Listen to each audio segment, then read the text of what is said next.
would like to introduce Dr. Gordona Neufeld and thank the Neufeld Institute in the Czech Republic as well for offering us this talk. Dr. Gordona Neufeld is a clinical and developmental psychologist from Canada, and he will tell us more about attachment theory and his work using attachment theory in practice. And without further ado, I would like to present Dr. Gordona Neufeld.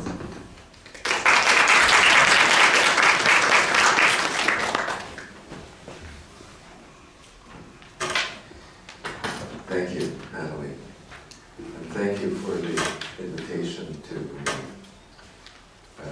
to share with you today. Take time out of your busy schedules, although some of you, I'm sure it is a good excuse just to get away for a little bit. So hopefully I can make it worth your while to come here. I'll keep my own presentation to an hour so that we can have some time for questions.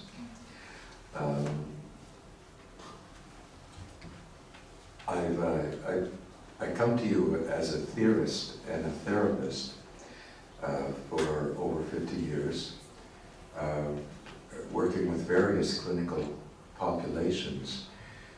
But after starting in working with adults primarily, I was a sessional instructor at the University of British Columbia for many years before I retired for that. And so I taught the main courses in psychology, adjustment, abnormal psychology, and so on. But I never thought that in the process I'd be developing a model of well-being.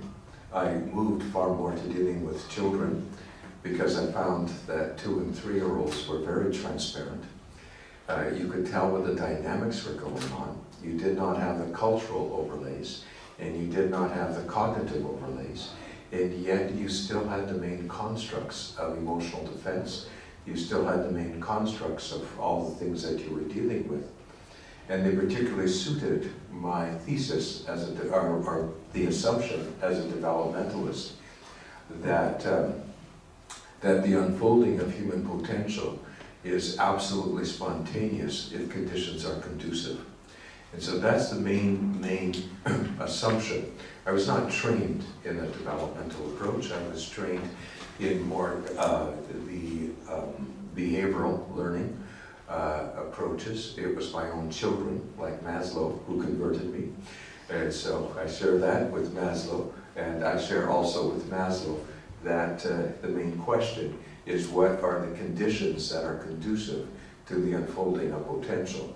So that's basically my life's work. I love putting pieces together, and I apologize when I come into such an audience that I cannot point you to a body of work in the peer-reviewed literature. It's beginning to take place, little bits and pieces of my articulation of the attachment-based developmental approach. If you're interested in that, you can look to the Neufeld Institute website and go to the research kind of thing and look at that. I won't be focusing on specific research, but rather the model that has evolved over 50 years' time. So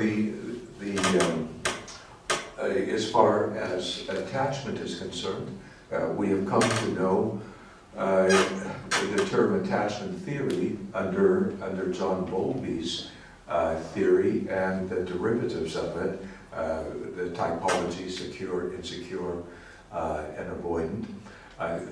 That I came to psychology not as within psychology, but from a background as in organic chemistry and in physics and math. I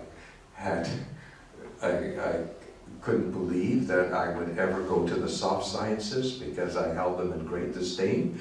I was a hard scientist, and yet I found myself moving to try to understand, make sense of kids, understand the mind. So for me, I had always been involved in attachment. You can't understand the relationship of particles without understanding attachment. Einstein was the greatest attachment theorist of all.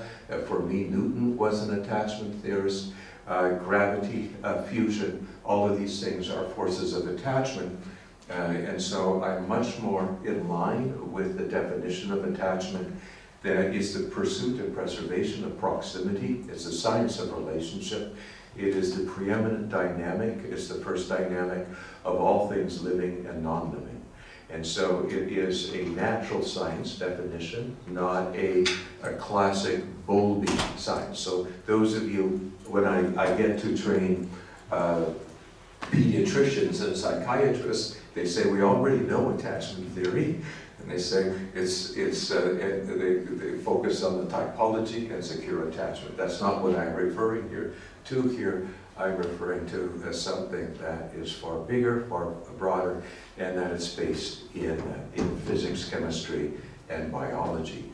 And so with attachment-based, it is loosely, one could call it a relational-based, if one is a more intuitive term.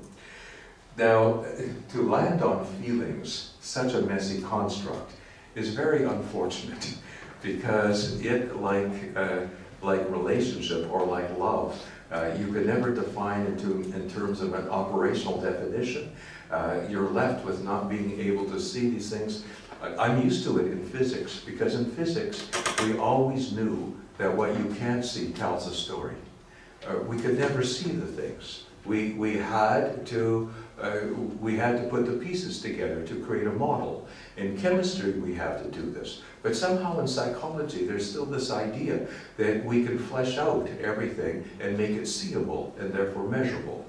And so what I'm going to share with you today comes from a great dissonance in me as rooted in natural science. Physics has gone way ahead of psychology in understanding the fact that you're dealing with what you can't see, but still in psychology we have still thinking of the empirical method as being able to define everything so that you can measure it and observe it. And so we're behind the times, and we haven't got to the place where we're bringing our theorists back into our universities. We kicked theorists out because they did not generate funding, and so it was only if you create the facts, the dots, can you generate the funding that requires a university or an institute like this to do. So we have a terrible predicament. Harvard has changed its mind, and as well as the other universities now. Ivy League universities, is they're bringing their theorists back into it. Now in the theorists, what you do is you take all the dots and you see if you can join a picture. You take the puzzle pieces, and of course this is what I love doing, this is what I've always done. How many of you are familiar with Gestalt therapy? Okay, some of you, you will remember then the story about the 6 blind sages who have their first encounter with an elephant. And of course, because they're blind, they can't comprehend this massive phenomenon. And so they each have a little piece of it. For some, it's like a snake, a tusk, a tail.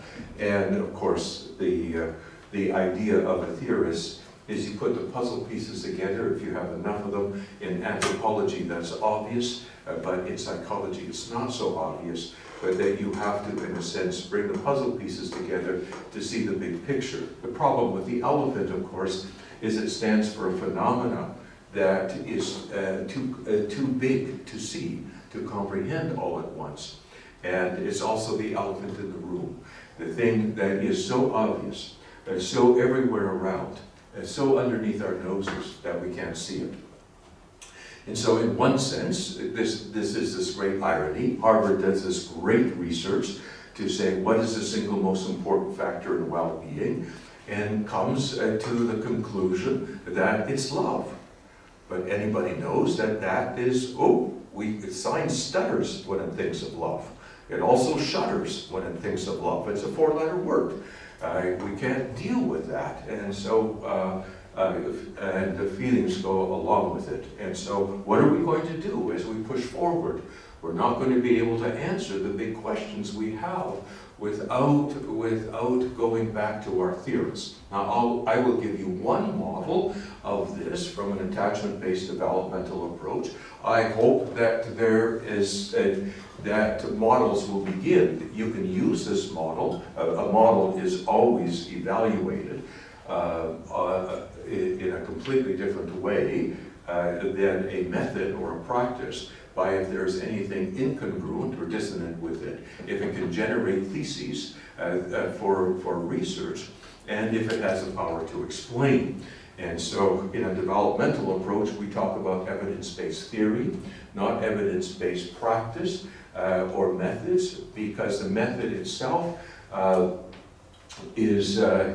it has to be a model, like in physics. You have to have a model that you go from rather than a particular method. What is the picture? Well, that would be too much to share with you today, but I'll share with you, in a sense, some conclusions from it. I got the opportunity to share my answer to what are the conditions conducive to the spontaneous unfolding of potential at the European Parliament in Brussels in 2011. And then the United Nations anniversary of the family, they sponsored me to do the same thing again in Stockholm. And in 2013, that paper is published, and again, you can get access to it through the Neufeld Institute. But this particular question that I was asking was, is there a particular theme? Is there a particular factor that you can tell the story of the unfolding of human potential, of recovery, of therapy, of treatment? Can you tell the story through one particular factor? And over the years, I have become more and more convinced that you can tell that through the story of feelings. Except feelings is an incredibly messy construct. The languages, connotations, denotations, oh my goodness, it's so messy. It led Antonio Damasio, the great Portuguese neuroscientist, to write basically 2 books about trying to define feelings. I'm going to try and define it for you in 3 or 4 minutes. So I'm going to try. What Damasio's point of view as a neuroscientist is until we can develop a language to talk about how the brain actually works, it's always going to be funneless. It's always going to be a mystery, because we've actually have to rebuild the language. Now the problem is that scientists tend to build very esoteric languages and constantly are like the curse of Babel. They don't understand each other. My son, who is a Harvard-trained neuroscientist, you have these huge annual conventions of 35,000, all with papers and all in siloed areas so that they can be expert. They don't understand each other. So we got the final frontier in which we're trying to explore, how does the brain work? How does it work? And we're suffering that curse of Babel. We just can't speak in languages that we understand. As a Canadian, we have a tradition as a Canadian. If you're a university professor and you can't talk in a way that an electrician understands or a plumber understands, then you really don't know what you're talking about. And so we have a different tradition than here in Europe. Here in Europe, it is your language gives you your club. It gives you your particular club. You speak a certain language nobody else understands. That's the tradition. I don't know what it's like here, but that's the tradition, and so there is great difficulties. I would assume that by the looks of you, that's not true here. What do I mean by pivotal? Pivotal is a beautiful term in English, meaning crucial, essential, critical, vital, core, the heart of the matter, and of course to pivot is a turning point. I'll go back to this because there are a couple of turning point feelings that we have lost, our language has lost the sense of. Now again, it's somewhat unfortunate that feelings would be the answer, if indeed it is, and I'll share with you why I think it is, because of how messy it is, and because it is, it's just something that does not lend itself to research well. But I will try to define it in a very simple way, taking the conclusions of Damasio's 2 books rather than going through all of that. But why is it necessary? So I have feelers here. Okay? Just pretend my art isn't so good, but think of sea anemones. Think of feelers, right? And so you're feeling. And so let's go to feel as you're actually feeling. These are the feelers. Well, what are we feeling? We're feeling a sensory event. It produces signals. It goes through the sensory gating system, in which there's all kinds of filters going on, filters that maybe psychedelics can play with, but other things do that are figured in hypersensitivity. So the sensory gating system. And so it produces signals that then are interpreted, first of all, passing through the animating brain. It's a term that I've come to use, basically as the antidote to John Locke, who threw the construct of emotion and instinct under the bus. But now we understand there's all kinds of inner springs. It's not just emotion, it's instinct as well, and that the animating brain has a mind of its own, just like the gut has an intelligence of its own. It has evolved intelligence that is there. There are algorithms involved, and so it operates on the signals it receives. But these, quite separate from this, then these signals are interpreted, and then we have feelings. And they can be true or not. They are already 2 steps removed in time and event from that which moved us. So there's great difficulty with feelings here. Now if we go to an external event, in the English language, to touch something, a synonym would be to feel it, right? And so it's almost instant in this way. I have my vision, I have my smell, I have all my senses to be able to convert what I touch into a feeling. Now we use it as a synonym, and therefore we collapse what is happening in this. But the signals are received. If there's a problem with signals being received, if I am numb and can't receive the signals, then there's not the signals to be interpreted. But the feeling is quite different. You close your eyes. If you close your eyes and you start touching world, especially one that you're unfamiliar with, and you have no other way, think that you don't have the smell and the seeing. This is your touch. Now your brain has to convert it to a feeling. Except we don't. We talk about feeling this way, but that's not really what we mean when we refer to feelings, but it's the same idea.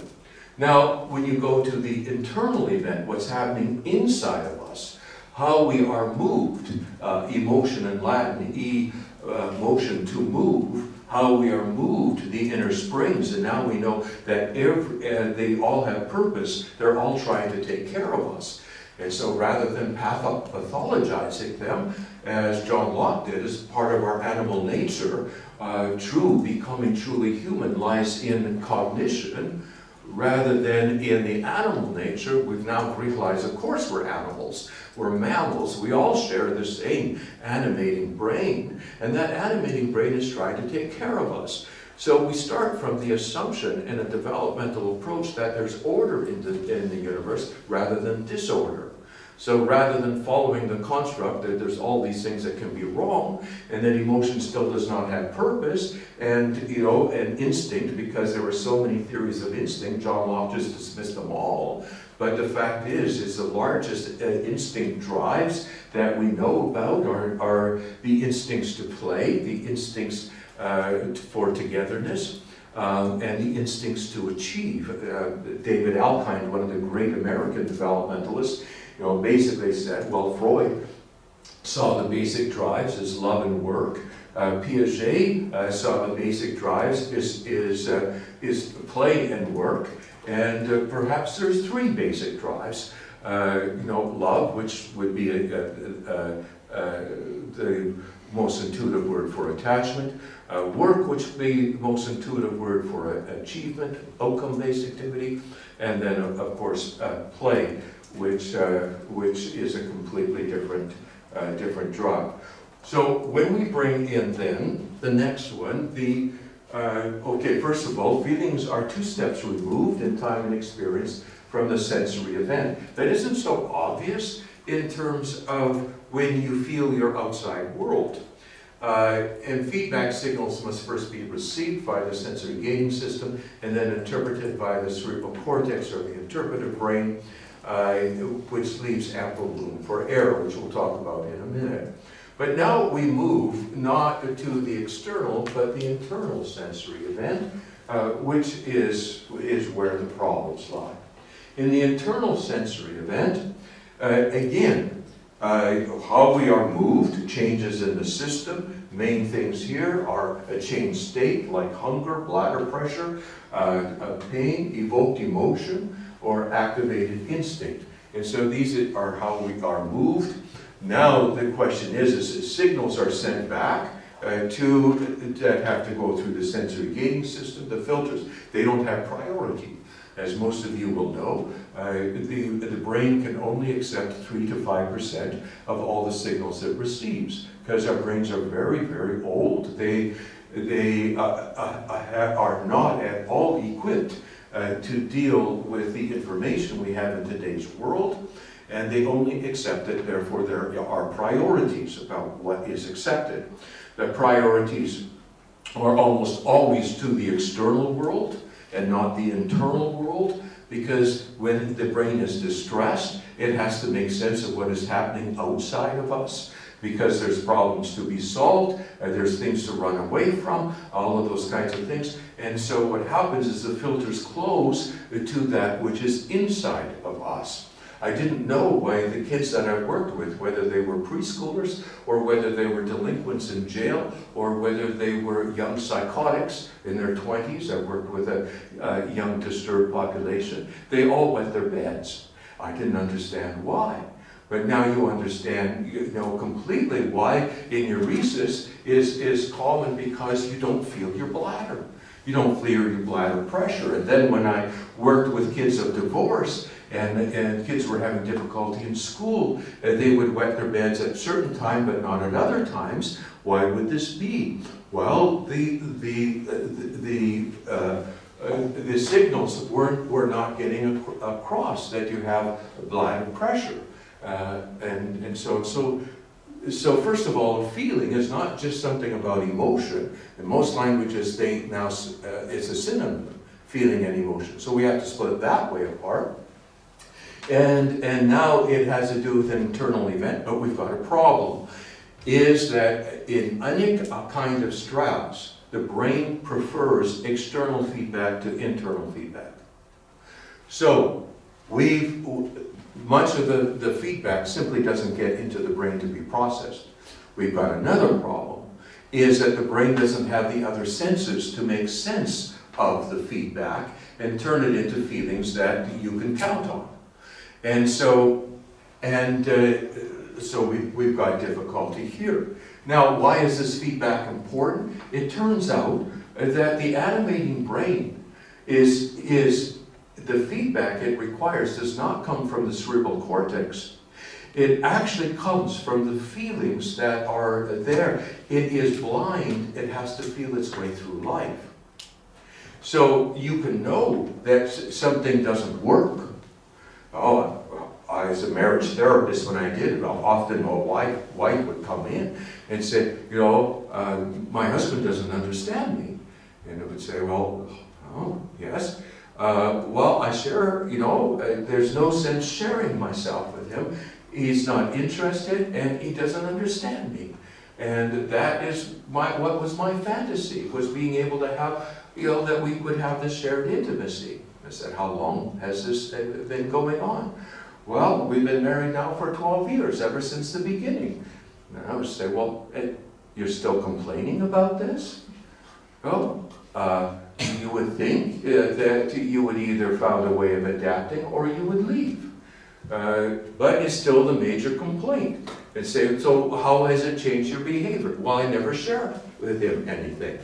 Okay, so you know that it doesn't work, you're not understood, but your behavior is to avoid sharing then, but it appears as if you have not adapted to this one bit.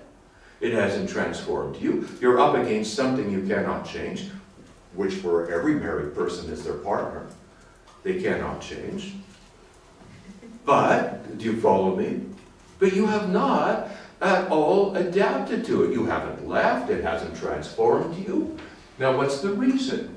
The reason is, you see, is because her animating brain, that part of the brain that is where the inner springs come from, and that neuroscientists were calling the limbic system and decided that wasn't there, that wasn't true, and haven't figured out a name for it yet, so I'm going ahead to call it the animating brain, is that animating brain, she had not felt the futility of it, and the animating brain does not work through cognition. What you know doesn't work, or what you know works. It has to feel its way through. And so, mainly she hadn't felt the futility of it. What would you have to do to feel the futility? Well, you have to share what it is that you wanted to share. And then you experience the feeling of the futility of your encounter. And I found the same thing was true for 1-year-olds and 2-year-olds and 3-year-olds. And parents were interfering. They were parenting their children, explaining to them, this didn't work, that didn't work, but they had no patience for them to actually feel the futility they didn't encounter. Now you can hear parents say over and over again, I told you 1,000 times not to do this. Who has the problem here? Well, obviously, the child is doing things over and over again that do not work and has not felt the futility they've encountered, but the parent is doing things over and over again and has not felt the futility they encounter. So is it knowledge that is important here? Is the power in a knowledge? Is the power in cognition? Or the power in feeling? The power is in feeling. You know this immediately when you think of grief. The power is in feeling. And so this feeling serves as feedback for the operations of the animating brain. Now that we know all emotions and instincts are nature's way of trying to take care of us, serving attachment. But what about the ample room for error? Well, I'll give you an example. I used to, we have 5 kids and 7 coming 8 grandchildren. And when my speaking career developed, and we still had kids at home, then I traveled alone. And inevitably, after 2 or 3 days, I would feel this hole in me. Something was not right. Immediately, my cerebral cortex, my interpretive brain, says, I know the answer, which is, for me, it knows the answer for everything like this. It's food. You're hungry. So I would eat. But after eating, it still was there. Now, most people will say not that the whole was about being hungry. Most people will say if they don't feel the whole, if you don't feel it fully and intuitively, the problem is when I'm away from home, I don't feel much, and I'll get that into it. So it was a setup for this. In fact, if you ask me, how are you feeling right now, Gordon, I would say thankfully nothing, because my brain thankfully inhibits my feelings because my brain is under a little bit of stress right now. So there's no room for these tender feelings. So if I have to go to the bathroom, I do not know it right now. I was feeling a bit sick this morning, but I don't know it right now, right? That's so that I can perform and I don't suffer and I can do something that's very unnecessary, very unnatural to me. This is true for all of you. Your feelings will ebb and flow, and our brain is able to. As soon as your brain is under distress a little bit, the feelings are inhibited. The signals are inhibited, so they're not interpreted. But I lost my point. This, not having feelings is supposed to improve your functioning. It's not doing that right now, your performance. Because feelings get in the way of this. Good, somebody help me. What was my point here? Where did I go up, John? We're outside home, man. Pardon? You were outside home? I was outside home, yeah. So I'm not feeling fully. You see, my feelings are inhibited. So my cognitive brain doesn't have much to work with in terms of its interpretation.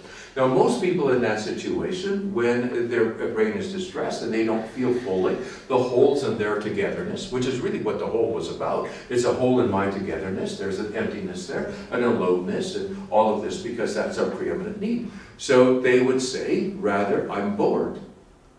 Now, that's beautiful in the English language. I don't know how it is in Czech, but boredom, to bore, is to bore a hole. So it actually suggests that you feel a hole, but because you're not feeling it fully, it's not the feedback to the animating brain can use. You just feel that hole. It occurs to you that you need to entertain yourself. You need to stimulate yourself. You need to do something to fill that hole. A video game maybe, turn the television on, read a book, do something like this. Except after you finish that activity, the hole still remains because it wasn't the thing that the hole was about. Now, what was the answer then to boredom? What is the answer to that? It was to feel more fully, more deeply what the whole was about. Now you go into all of those kinds of things. Well, what about boredom is escalating? There's a new science of boredom, and boredom is escalating. Well, what about if togetherness is our greatest need, then facing threats to togetherness is our greatest alarm. It is what stresses us out. And so, but the fact is, if you don't feel the threat to togetherness, if you don't experience that, and you don't feel it fully in terms of the separation alarm, all you're left with a very vague sense that something is wrong. You feel your restlessness, your agitation, and your unease, and we call it anxiety. So what do we do with anxiety? We try to get it so you feel less. So all of the medication is about reducing the unease, but what is the real answer? That you would feel more. You would feel more deeply your attachments. You would feel it related to the togetherness that is threatening, so that you would have proper feedback. You know, either fulfillment is possible and a problem needs to be solved, or it's impossible and the only thing left to do is to feel the futility of that.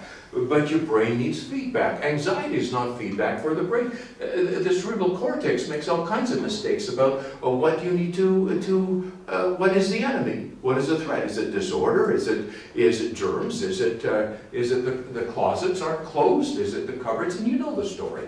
You know the story about all of those kinds of things. Anyway, then to move on, this is the realm of feelings. And the answer is actually to feel more deeply, more fully, for the animating brain to not be as dysfunctional as it is.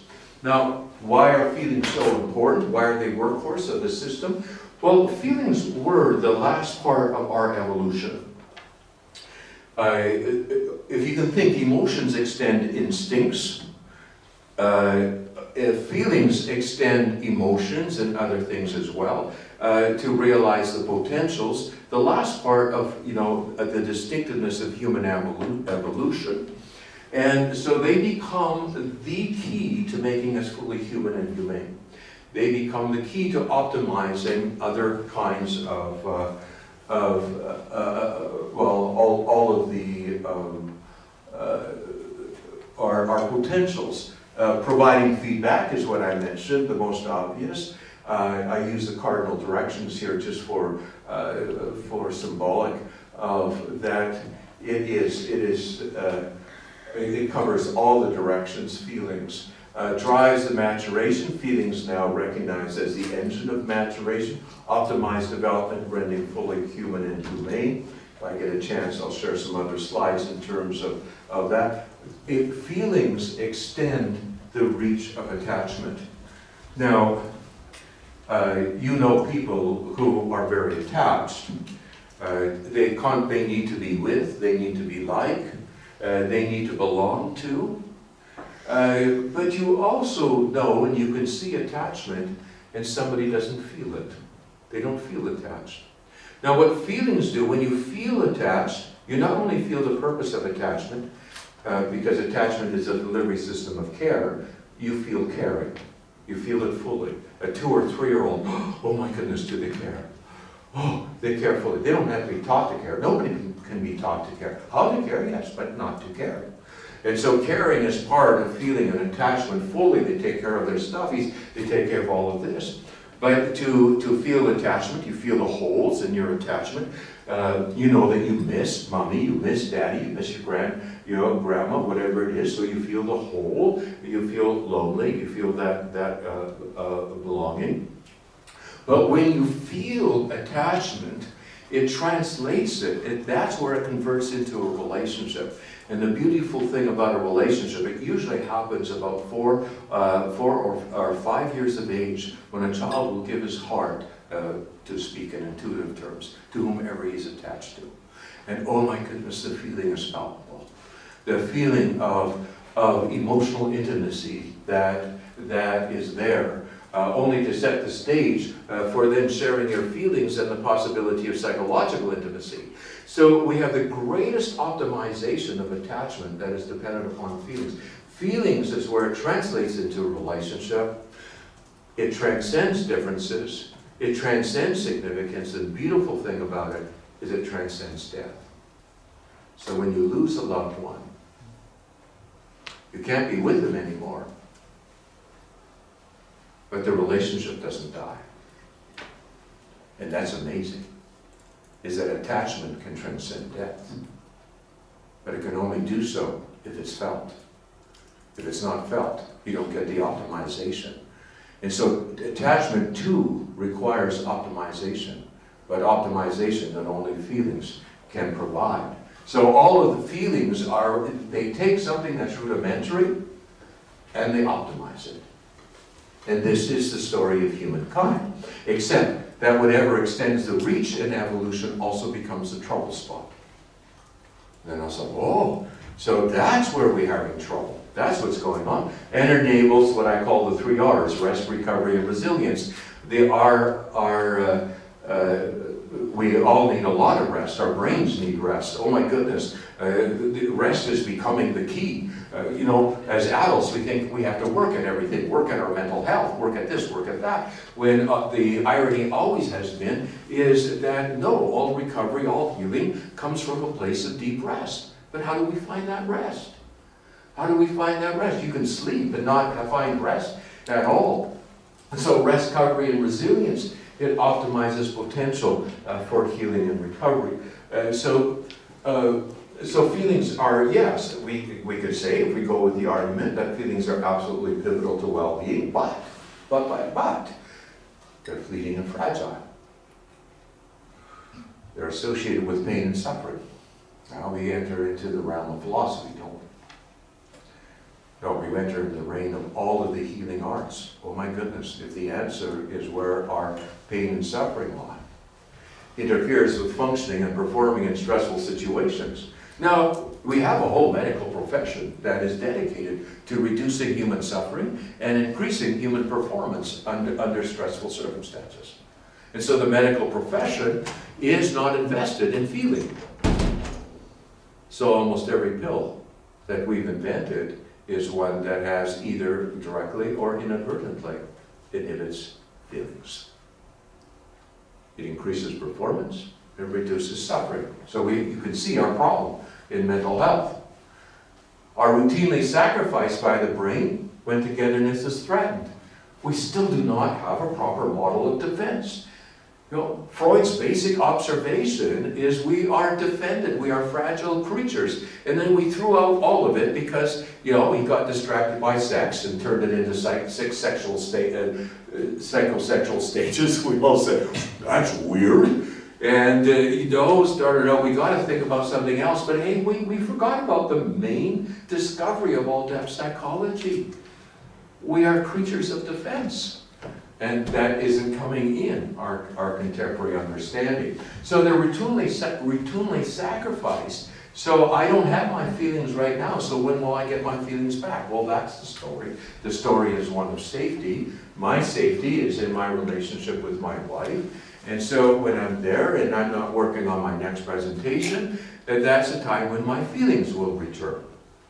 I always thought there was something wrong with me when I got back home, and it was like, wow, just all the flood of feelings returning. I thought there was something wrong, and then I realized, no, this is what needs to happen. All the kids, the teenagers, and the adults I was talking about, their feelings never came back. There was no recovery of feelings. So was this the problem? Was the problem not, you know, there was no recovery? Then this is a different kind of problem we have. They're meant to bounce back spontaneously when safe to do so, and can be willfully resisted when a sense of agency develops. My fifth child suffered from hypersensitivity, huge birth problems, and the filters didn't work so much. In today's language, or not today's language anymore, but in yesteryear's language, we would call it classic autism, more in this. But my goodness, the feelings, to feel futility at 2 years of age, literally, when something would make him sad, he would put a smile on his face like this. And there were all kinds of behavioral kinds of indications that this was not a place he was willing to go. So I had to work with finger puppets, I had to work in play to make it a friendly place for him, because I knew that he would not, his brain could not adapt. There would be no plasticity there when there was that degree of fear from that place of feeling. Are routinely and carelessly medicated to reduce suffering and increase performance. We do this, and you could argue, well, as adults, yes, we should be able to make sacrifice play. The brain does this all the time. Yes, but we're not having any conflicting feelings about this. We're all out with pharmacology about reducing suffering and increasing, performance without actually squirming. We should be squirming. And we should actually be squirming when we do this with teenagers and 8-year-olds and 9-year-olds, and now it's typically when you get an attention deficit diagnosis to start at 4 years of age. We should be absolutely squirming when we do this and say, well, what are the implications? We tend not to notice when feelings go missing. The fact is, it's not even on our radar. It's not even on our radar. Part of the problem is we're blinded by a lack of supporting language. We're still confusing feelings with emotion. Discounted because of their supposed irrationality. I mean, that was John Locke's big thing, is he saw the animal nature as evil. And now we know the animal nature is probably the best part of us. We're mammals. We share the same animating brain as other mammals. Our brain is trying to take care of us, and it does it through this. The brain has its reasons, as Pascal said. The brain has its reasons, not on the radar of the prevailing paradigms. The doctrine of disorder paradigm, which most clinicians these days buy into. What is it? Over 290 disorders already. Nor is it on learning theory, the other prevailing paradigm. Not included in today's assessments of any kind, actually. You can't find it anywhere. The strength of defense is interpreted positively and confused with resilience. There's a huge problem with language in popular culture. We get survival, and we call resilience those who have survived. rather than those who have recovered their feelings. What is supposed to bounce back? The feelings. You know, we have in our culture a veneration of toughness, a veneration of not being affected, a veneration of having no affect. And we have a whole popular culture among our youth wanting not to be affected, to be cool. And so we have this in our culture. We have the problem with feelings are often projected where they're lacking. One of the greatest jokes, I think, a bad joke, not a good joke, one of the greatest ironies is that we decided, oh yes, we should be bringing in programs of emotional literacy into the schools, and we should be teaching empathy, we should be doing this. And oh my goodness, I mean, even a casual look at this, where does the word empathy come from? It's a made-up word. Who made it up? The Germans. They can make up any word. You know, and who made it up? Some German artists made it up, and it literally means to put feelings in, to put pathos, to put feelings in, from Latin, where none exist. Why? Because it would make their art more engaging. I say it again. To put feelings, to project feelings where none exist. That was my problem as a young therapist. I was projecting feelings into disturbed young preschoolers, into the disturbed young adults I was working with, the clinical population, and into my delinquents. I thought because the things that would have made me sad, they made them sad. That would have alarmed me, alarmed them. The fact is that when we looked into their brains in research, they had every reason to be highly alarmed, but their alarm system was completely defended against. They weren't feeling. They never said, I miss. There was no evidence that they ever felt the futility of what they encountered. When I looked closer, their feelings was missing. And my bleeding heart therapist heart, was actually blinding me from the truth of the situation. So there's a dark side to empathy. There is a dark side, is that we miss what's really going on. And their loss is typically eclipsed by more pressing concerns. Like we have put behavior at the center of things. Learning, parenting, self-regulation. Self-regulation has to do with managing our impulses so we fit in society. This doesn't have to do with feelings. Today's emotional literacy program, social emotional learning programs that are sweeping North America have nothing to do with inviting people to feel. Our first term of what we say to them is calm down. Calm down. You don't get to feelings as a therapist by asking your clients to calm down. It's not how it works. And that is when you get that in parenting, when parents are saying to their kids, cut it out, stop doing that, when they fight impulsiveness in that way. You know, no, it leads to dreadful mistakes in that way. And so first signs tend to be interpreted positively. Now we have a problem because of this idea of suffering and performance. And so the first signs, and I have seen this happen hundreds of times, as I share responsibility as a clinical psychologist with pediatricians and psychiatrists and so on, that the early signs of a child when the feelings are not recovered, either because of medication or because of the brain's own action, defensive action, better able to function and perform under stress. Oh, the pediatrician says, great, this worked.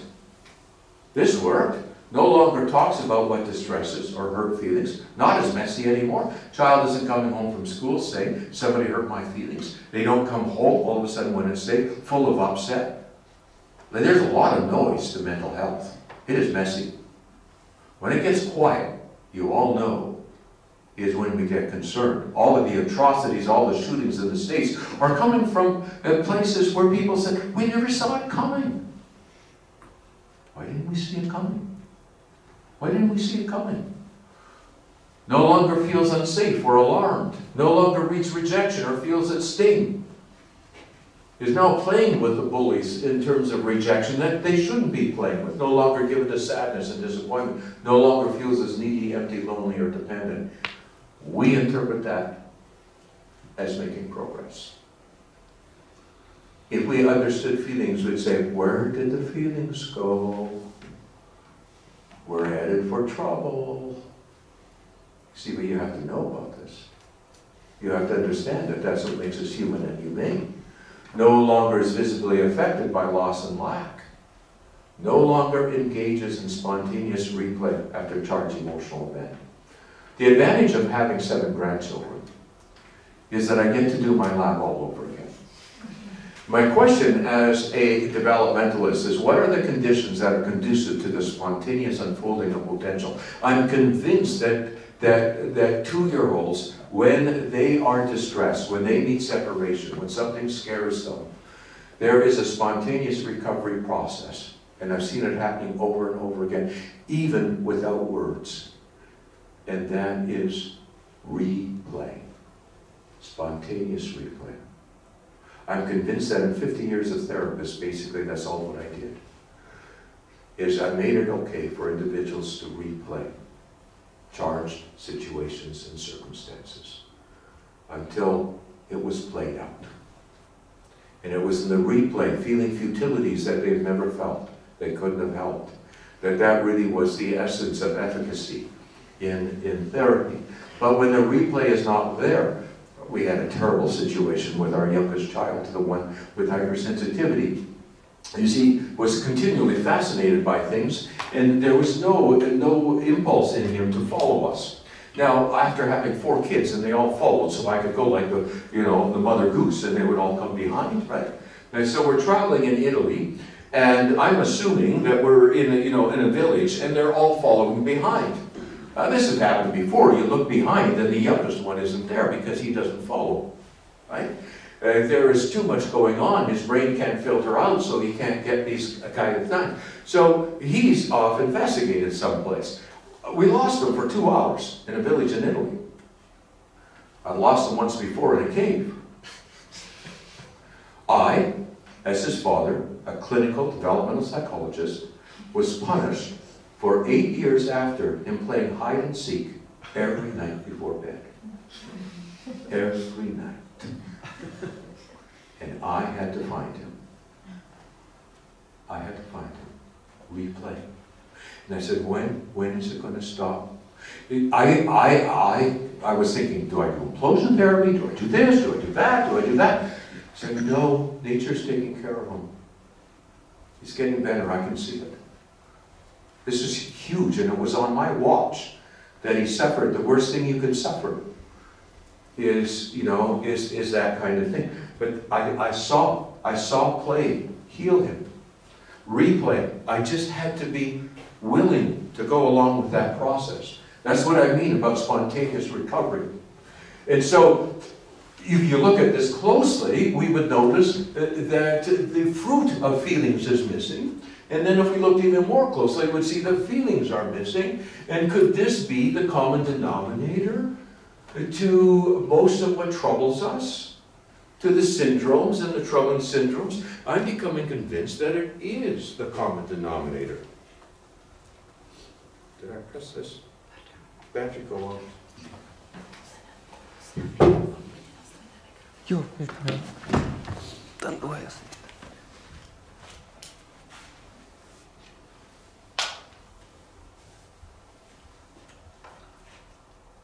Oh, good. Thank you.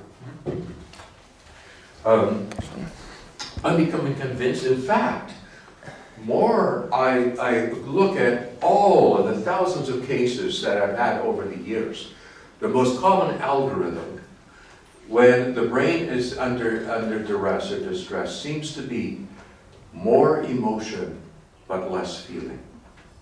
And you couldn't get that algorithm unless you redefine feeling to be able to actually parallel how the brain works. And so why more emotion? Because the brain is trying to fix something. The animating brain is busy trying to solve a problem, fix something, solve a whole in togetherness. And so I'm convinced. How does the brain support the recovery of feelings? Safety, Safety is the answer. Everybody knows this now. Everybody knows this. Speaking from every single, place is about safety. It's about safety. But here's the thing. We still have survival theory in our minds. We think it's safety having shelter, safety from poverty. We think it's safety from danger. We think it's safety from immediate things. We're not getting it that is not how our brains are programmed. Our brains have evolved to have the wisdom that survival lies in togetherness. Nature takes care of us by driving us to be together. And so the need may be survival. That's not a human drive. We haven't found it anywhere in mammals. There is no drive for survival. If an atrocity, a shooting happens here, anything like that, the first instinct, if there's children around, you see it purely, is not to run for safety. If your attachments are anywhere around, is not to seek shelter, is to get to the side. Where's mommy? Where's daddy? Where's my husband? Where's my wife? And we'll put ourselves through danger to get to each other's side. Now, we've replicated that with rats and mice and monkeys, and it's all true. Harvard, the monkey guy, Harlow was right. Harlow was right. Is that no? And so then safety is not to be interpreted in a survival kind of way. It's not about shelter. It's not about freedom from danger. It's not about freedom from bombs dropping. What is safety? Safety is freedom from facing threats to togetherness. That's it. So, the Neufeld Institute was running a program for Ukrainian mothers that were fleeing across to the Polish border, because we have a chapter in Poland, and so we were running this program here. And they were suffering all kinds of holes in their togetherness and all kinds of danger and so on. But where do they not? Where do they not face this? There are two conditions in the brain where they're not facing threats to togetherness.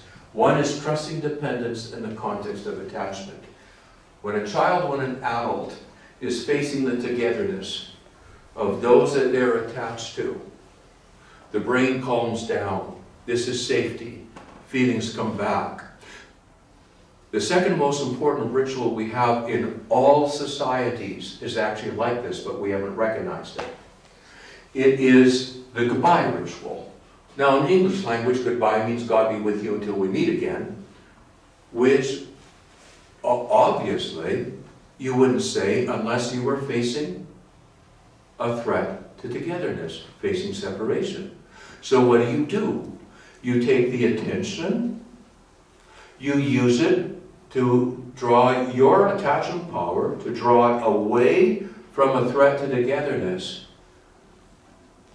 to facing togetherness the next time we meet. The fact that I'm your father, we're okay, anything that has to do with facing togetherness. Why? Because it's who we are. Humans don't do separation. Our brains are focused on togetherness. And so that simple ritual, which now is only used for friendship, not for children, not for anything else, etc. The primary ritual of being able to hold us together in a world that's falling apart, we don't even know what it's about anymore. It's just a habit some people engage in and some people don't. But it demonstrates the huge importance. It's trusting dependence in the context of attachment. That's where you can be safe in the middle of the war. Do you know, and you probably do, that the children in the Second World War in the UK, with the bombing rates, had less alarm than the average child in America today? How could this be? America is in a time of peace. You could say also planning on taking over the rest of the world. I'm speaking as a Canadian here, of course. Future 51st state. But that's an aside. Forget that. But the point is where were they? They were in the bombing shelters together with their parents and facing them. their brains. This is a place that it could function. It got respite. It got release. The other one, of course, is the brain in the play drive. Why? Well, when it's in the play drive, it gives respite to the achievement drive, outcome-based drive, and it gives respite to the attachment. It's the one place for the brain that's on holiday. It is, in fact, the play mode is called activated rest by the new play science. This is the essence of it. And all of a sudden the alarm goes down. Now you can play all of these things out, but you get your feelings back. So, are those the answers? Yes, those become the answers. Now we already know this. 90,000 adolescents in a longitudinal study of adolescent health. What is the single most important factor in well-being? Now, lack of risk behavior, lack of addiction, and all of those things. A strong emotional connection with a caring adult. But it's a bottom-up relationship. It's not how much the adults care. It's not how much they're involved. It's not how well their caretaking is. It's how well the child is attached and how deeply attached. In other words, we need to have the hearts of our children to shield them and protect them and to act as a sanctuary. And that includes our adolescents. We've got the research. And that research comes over and over again, the loneliness research, the marriage research. We got all the research for this. And what about play? Well, there's a number of books on what is the essence of play. All of them focus on it's a place of activated rest. It's not achievement, it's not outcome-based, it's ultimately engaging. Your will is free, nobody can make you play. It's not for real, it's parameters of real. It's not watching a movie, reading a book, unless it's a place for your emotions. It's from inside out, not outside in. And it's always safe. Not safe from person injury. It is safe. The feelings are safe, and it acts then as a sanctuary for feeling. But don't think here of playgrounds. Don't think of toys. Don't think of games. Think of the classic playgrounds that were outlined by the ancient Greeks and that become the essence of culture. And that we're losing these things in our society, in our schools. Think of where emotions want to play. I brought in John Cleese. Do you know John Cleese here? I brought him in here. But dance, of course, stories, making stories, music, all of these things, these are the playgrounds for emotion. And all of these are generating their own research of evidence-based, of a link to well-being. And we need to listen to that. Because this is actually where the restoration has happened. Well, my time is almost up here. Or is my time up? It is. So I will go through very quickly the rest so we have time for questions here. And so what are the two feelings that I find most critical in here? Most, and you could tell already at 2 years of age when a child comes verbal, missing is one of the most significant emotions because if you don't feel the hole in the fabric of your togetherness, that is, you should hear, I have a 2.5-year-old granddaughter and she's full of, we take care of her 2 days a week, Odessa is her name, in honor of our Ukrainian heritage. And it is, I miss. Whenever she is there, she feels the hole in that togetherness. But to miss also means you can feel full.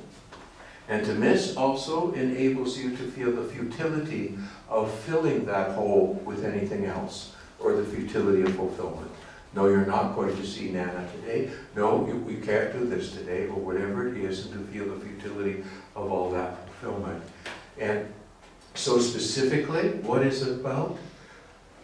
More specifically, the holes in one's togetherness and the futility of filling these holes with anything other than tears. Now, humans cry for all kinds of things, but it turns out that when the sympathetic nervous system, the autonomic system of work, turns quite quickly into the parasympathetic nervous system, which is the autonomic nervous system branch of rest, the eyes water. Now we learn to cover it up, but the 2-, and 3-, and 4-year-olds will show it quite transparently. And so, yes, we can cry for all kinds of other things, but this is the body language of the feeling of futility.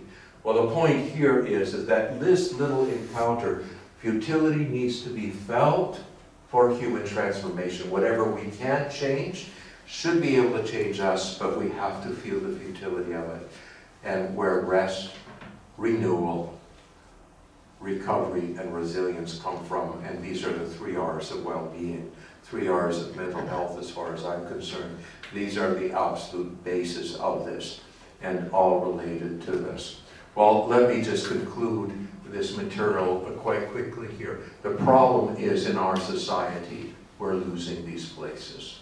There's a loss of cascading care. We're no longer arranged. Attachment is meant a delivery system of care. We're meant to be arranged this way. There's an epidemic of alpha children that we confuse with independent children, strong children. They're in the giving mode, the dominant mode, but it's not a safe mode. You can never make yourself feel safe. So they're highly alarmed. High problem with eating disorders, all kinds of issues, highly frustrated. They can't make themselves safe. We see them as independent. They're not recognized at 3- and 4-year-olds for what it is. We don't even have a language for it. Attaching more to peers and to things than to caring adults. My book that is for the trade book on it, Hold On to Your Kids, is now over 20 years old and in 38 languages, about that parents need to matter more. And of course the lack of the brain in the play mode, false play, beginning to take the place of true play, and outcome-based focus and activities in our schools. In the Greek classic system, it was a play-based system, and the Finnish system still is a play-based system. Many of our others have become outcome-based systems. And so all of those things that would be important are now outcome-based activities, and a loss of culture. The point here is that in our society, we have a marked lack of safe spaces for feelings to recover. So it's a recovery of feelings that is the pinpoint, but we can't do that directly. We have to support the sanctuaries of safety. I could never, in fact, I never ask my clients how they feel. I hate it when I'm asked how I feel. Kids will make things up, however they figure out you want to say that. Feelings are really hard to come to. You need to make it safe to feel. And so you can't do that directly. You can't get more feelings by just shoving emoticons down kids' throats. And that's what's happening in all our schools with emotional literacy. They think they can do it directly. One of the reasons you can't do it directly is feelings are where suffering lies. So you've got to have somebody to compensate it. Something about satisfied togetherness. Something about it being in the play mode, being absolutely engaging. You can't do it directly. The most important things in the world can't be done directly, and mental health can't be done directly. You've got to have a model, and hence this. Maybe this, you know, if it's not this model, you have to have a model, because you've got to go, well, where do I do my interventions? How do I do the research? Where do I do this? And so you're working at this in terms of this. So the bottom line, and I'll close it here, is that the womb of well-being, as far as I'm concerned, and putting the pieces together from an attachment-based developmental approach, this ongoing womb of well-being is created out of safe togetherness with those that are responsible for us in emotional play. And this can be in the midst of incredible uncertainty, in the middle of war, of alarm, of chaos, loss and lack, adverse of childhood experiences, all of these things. This is the womb of well-being where it can continue to be generated. It is a matter of feelings, and part of those feelings is to feel sad about the things that we cannot change. The best word in English that we have for feeling the futility, but that word has been redefined as the opposite of happiness, so it doesn't work anymore. It's also a sign of depression, so it doesn't work anymore. So we actually do not have, in the English language, a word for the most important feeling in human healing and transformation: to feel the futility we've encountered. We've changed the meaning of grief to be something that happens after the loss of a loved one, and not about this thing. And you can see we've lost the language. We've lost the language. We no longer, to build this model. So can I distill it to the essence? I believe we need to. I believe we need to, so we can hold on to it. Like, we need to in some way, We need to know what our mission is. You know, what is our mission? To recover feelings. That's what our mission is. How can we do this? Well, play in relationship. Well, if there's a great-grandmother who intuitively does this without ever having read any book, completely uneducated, maybe not even with a very, with a challenged IQ, they'll be better at doing this than the most credentialed individual, degreed individual. Because why?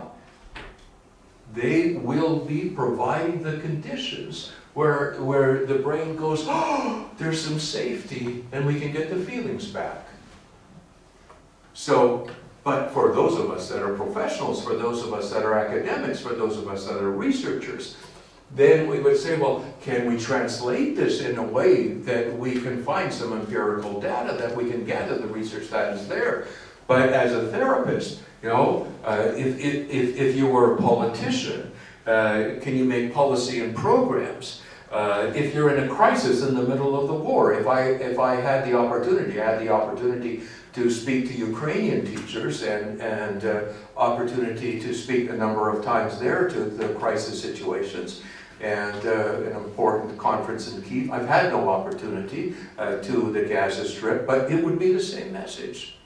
Whether it's a program, whether it's an understanding, whether it is to policymakers, whether it is the essence of therapy, the essence of treatment, it is our mission. It's a recovery mission. And the helper can be anyone. Doesn't have to be credentialed. The helper can be anyone. The words inside our head should be, you can't say it directly, but if we are a therapist in treatment, it would be something like, here, let me help you get your feelings back. We can't say that directly. Again, I learned as a therapist that would have scared the hell out of the delinquent kids I worked with. And oh my goodness, if I said it to the schizophrenics, they would never come back again. And the disturbed young preschoolers, that was out of order. But with a disturbed young preschooler, when I had early psychosis in doing so, when I know what my means are, what my method is, when I know what my mission is, then you can work indirectly to be able to increase the probability that their brains can function properly. When the brains function properly, they, getting their feelings back, and the animating brain can quit its missions that are futile, can increase its missions that are working, and so on. And so we have to do that. So, and I found this to be true from toddlerhood to teetering old age. When my mother was in hospice at 93 years of age, and I remembered, after she was not functioning well, she thought I was there before she was. And she was hallucinating because of all of the drugs and so on. It still was how I came to her. I know how I could be of help. And the same thing for Odessa, for a 2.5-year-old, in terms of where health lies. Well, thank you for letting me share this story with you. It is good news here. For me, it's good news. This doesn't necessarily cost a thing. It's really good news. To me, these are the universals. You can take this to the bank, but you don't need a bank. They're natural, universal. They're indirect, yet intuitive. They're indirect, so you need a model. You need a model. They're engaging, yet deep. They're safe, completely safe. They're non-intrusive. They don't reactivate trauma. They're totally non-intrusive. They're safe and acceptable. And given some support, you can bring these into all kinds of arenas that otherwise there'll never be enough experts in this world to be able to reverse what's happening to us. So we have to find a way. We have to find a way. Well, thank you again for letting me share this story with you. I hope it helps make a little bit sense of your life, your children, and if it makes sense of your life and your children and your loved ones, that's where I find that it begins to make sense of our professional occupations as researchers, as therapists, as programmers, as in that way as well. Thank you, and we can have some time for questions.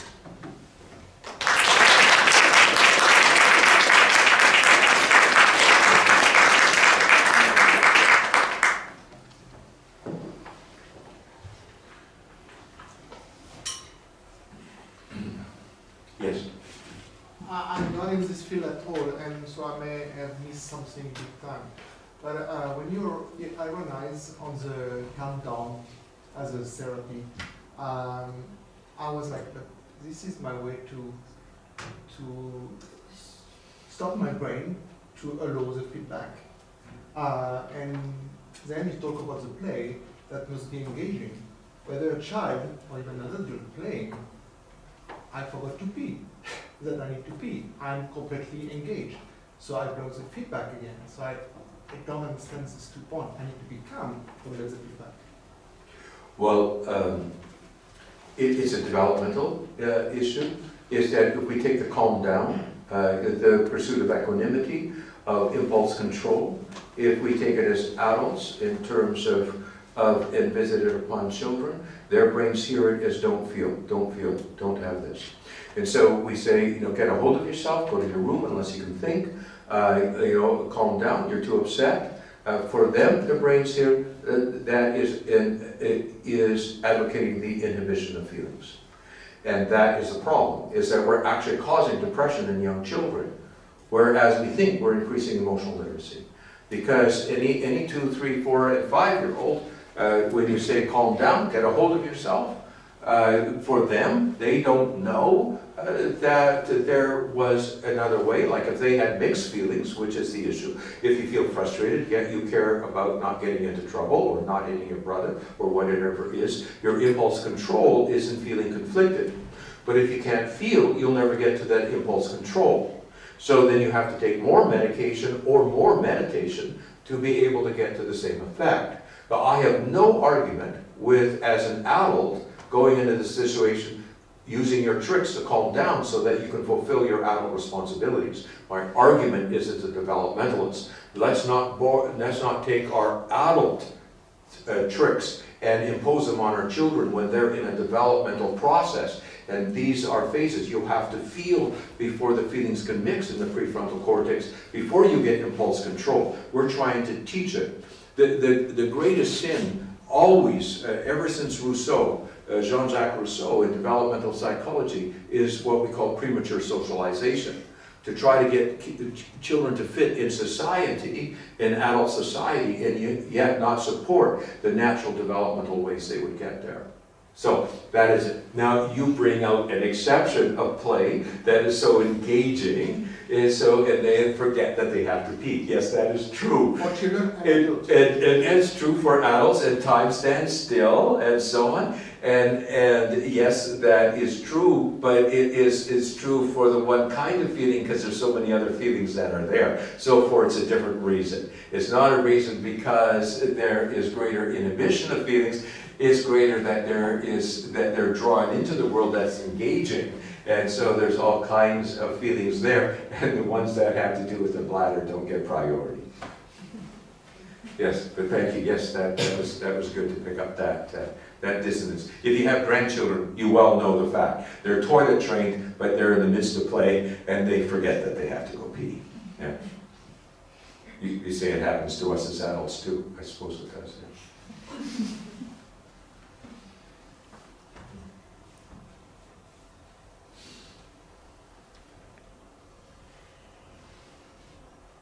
Yes. Can I have a question? Yes.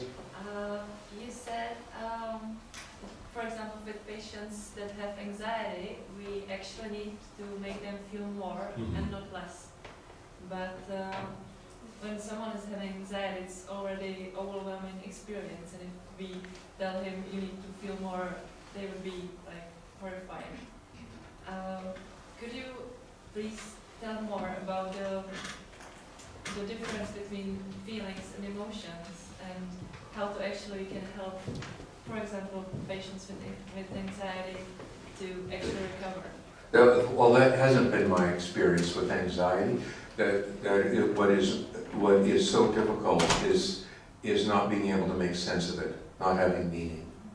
And when you actually start using a language that is clarifying rather than mystifying, when you use a language that makes sense rather than nonsense, Like when you go from a cognitive point of view, you will accentuate the language that makes nonsense, the irrationality of an obsession, how it couldn't be real, you clarify that, and all of those kinds of things, right?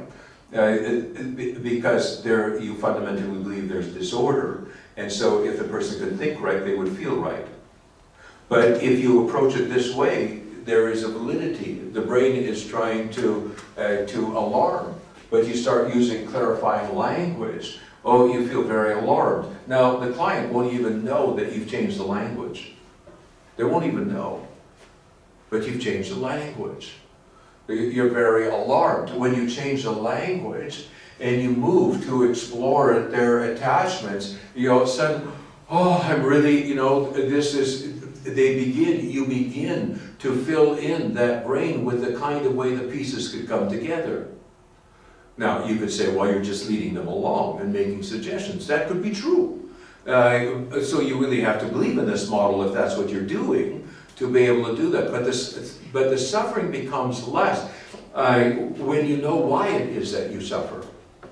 The suffering becomes less when it can make sense to you and there's a way through. It's always a suffering that doesn't make sense. It's one of the, as a therapist, I always protected my most disturbed clients from feeling like something was wrong with them. Because that adds a sense of shame, a sense of disorder. And so rather than doing this, you validate. When you start from the place that emotion has purpose, you look for underneath it. And so when I was working with very aggressive youth, including individuals who had killed others, you turn the attacking language into the language of frustration, which is non-fault. In which something isn't working for you. This is very frustrating. This is upsetting when it doesn't work for you. You change the language and increase the ability to be able to put the pieces together.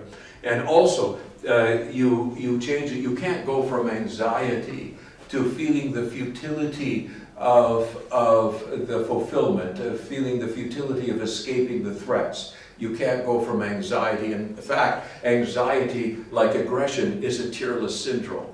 It doesn't mean there's not upset. It means there's no tears of futility. You hear the person say over and over again, the insecurity about this and that, but you can feel intuitively, if you're an intuitive therapist, I wish I could just hold this person until there was nothing left to do but cry. There seems to be so much sadness in here that is not realized. It's all frothing up into all of these obsessions, which are easy to poke holes in it and confront the irrationality of it. But just like when you have a young child and they're up against something that they can't change, and you feel like with Odessa many times, if only I could hold her, and sometimes when I can't, until the tears come, until it's safe, and she's, her mother is going on business trips now, sometimes 2 or 3 days, she's only 2.5, and oh my goodness, you can see how affected she is, and so to be able to do this missing, and then being able to hold her in that experience. And so it's a safety you provide. If you are a therapist, it's a safety you provide. It's the language you provide that brings some sense into it instead of nonsense. It's the language of more of emotions that are clearer rather than obscure, and that bring you into your heart rather than into your head, and it goes to a way through. If you come alongside, sometimes with just a simple thing, is you're so alarmed, this is so hard, there's no place of rest, there's nothing like this. You can just feel sometimes palpably, figuratively, when you put your arms around the client, there's just this once wanting to go to this place where there really is nothing left to do but cry. And to see the power of this, that's why it's amazing when you see the power of this. Working with 3-year-olds. At one point, I ended up firing all my adult clients. No, I fired myself for my adult clients because there is nothing more exciting than working with 3 or 4-year-olds. and working with whoever it is that's willing to work with them. So you work with them through them, often with parents or a grandparent and so on. But I have 3 and 4-year-olds who had already been diagnosed with obsessive compulsive disorder, and who were full of all kinds of things having to do in all kinds of routines, and if something broke the routine, all hell would break loose, and then you'd have frustration and so on and so on. And so then I would go into this as, you know, when is the last time your child has had some tears of sadness around futility they've encountered? Oh, I don't know, since he's a baby, since his sister was born, this, that, the other kind of thing. Well, I said, well, I don't know if it's going to be possible here. I will try to help you with this, to be able to hold this child in a place where he's obviously up against futility, something doesn't work, he needs your cooperation, not you don't need his, until the sadness comes. Can you imagine doing something? Many parents would say, I can't imagine doing it, all hell would break loose. I said, well, that tells us where the problem is, because we should be able to do this. And since it seems to be too much for you, I'm going to suggest another way right now, is that we do it through play and through stories that do sadness, or through music. I once had one autistic child who just, you know, he could be brought to the things that didn't work, a couple of them, but when it was through singing the songs of his day, and then he would move this and feel the sadness. Well, I was working with 2 therapists who both had children in this. They were sisters. They were both therapists. And they could imagine actually holding this, because they did this with their clients. And so I had them imagine this, and because they were therapists, I had them chart, you know, first of all, don't do anything, and let's get how many OCD episodes can we find, you know, in a week, and oh, there were many every day. And then when you are able to have this experience of being able to move from alarm to sad, with children with aggression, it's mad to sad, when you're able to hold in this place, and then look at how long they are free from any obsessive OCD symptoms. And it was amazing. Sometimes we would have 4-hour windows, sometimes 6-hour windows, sometimes even 24-hour windows. You could just see the animating brain say, oh, thank you, thank you, thank you, thank you. You know, like, oh my goodness, some relief from this. But it was there. And then you see this, and you see the beauty of it. When you're working with a 3 and 4-year-old, it's so transparent. You know immediately if you're onto something and where it is. When you're trying to deal with it at 14 years of age or 40 years of age, it's a much different story. But for me, the 3-year-old holds the keys to the universe. If you understand how it works with a 3-year-old, you've got the keys to the universe. You've got the keys, and you're never tricked into thinking that it's a cognitive issue, because with the 3-year-old, everything is irrational. There's no such thing. And so again, you have to find your way through in this, and when you do, you find your way through for 90-year-olds, for 50-year-olds, for all of those things. That was a long answer to this. I've got a lot of long answers in me, but maybe 1 or 2 others, and then I guess it's time to break. Yes? So you talk about peer orientation. Yes. But your book was published more than 20 years ago, so Yes. what has changed over the course of 20 years, like with the rise of digital technology and stuff like that? Is there a difference between then and now? Yes, absolutely. Absolutely. We're in a whole another generation of peer orientation, so that it's become more embedded in society. But the book was published in 2004, and Facebook arrived in 2005. And so that I had to write 2 more chapters on it, and then with the mental health crisis after the pandemic, I had to write another chapter yet. So there's 2 additions to it. So yes, there is